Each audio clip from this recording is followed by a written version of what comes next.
So I think the five major talking points for me, the first one would be about a very good foundation for the Black Stars going forward. A very good blend of youth and then experience for the team, because you have Andrea, you have Thomas Partey in there, Iñaki Williams, very experienced players who have been playing at top level. And you have the youth who are also part of the team, like Tariq Lamptey, you have Abdul Saleh Samed, who seems to be the future of our midfield, playing his club football in France. And it's all because of the technical ability of Otoado as a development coach, and knows how to translate youth development into proper mainstream football. And clearly that is what we are seeing. And if you want a team that is going to withstand a very good length of time, I think we are going to see that in the next couple of years. Very good mix where we have Daniel Amate, we have Alexander Jiko, we have Salisu Mohammed.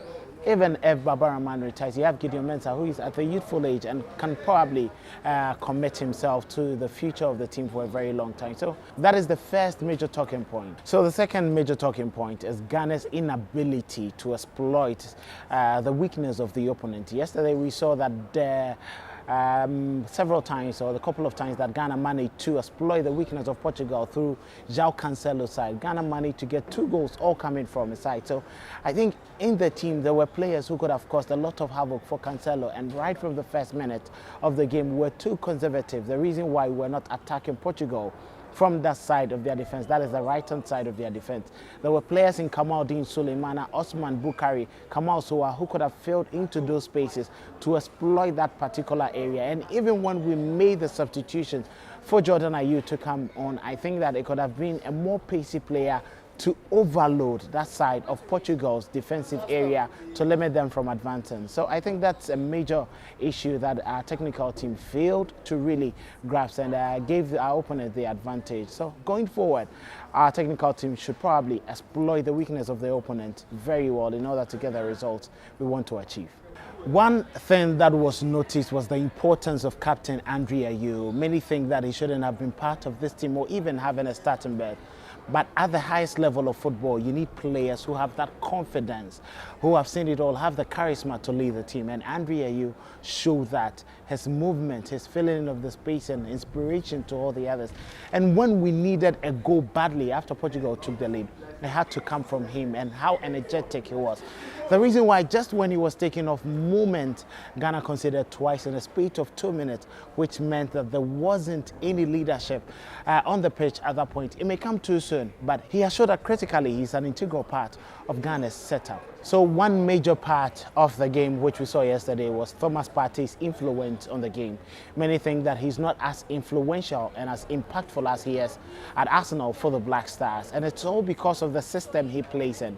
Arsenal have a system that has been rehearsed for over months since Mikel Arteta took over, and they have the right set of players in that system. A lot of ball carriers, central attacking midfielders in Martin Odegaard, in Granit Xhaka, who plays for Switzerland, who are able to understand the right positioning and the right spacing to give him that opportunity to advance as a deep lying playmaker.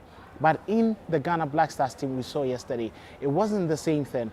Partey had about 5 men behind him, which does not allow him to progress and have expansive lines. In Arsenal, let's not forget, he has Bukayo Saka on the left or on the right, and Gabriel Martinelli, who expand play for him to be able to thread passes through, and Gabriel Jesus, who is extremely mobile. Unlike the Ghana Black Stars, where we have Mohamed Kudus slotting in to pick the ball, Andre Ayew slotting into midfield to pick the ball, Salas trying to have more hold of the ball, and it limits his creative ability until Ghana rehearses for quite a very long time, where the players will know Partey's positioning and how he wants to play at Arsenal.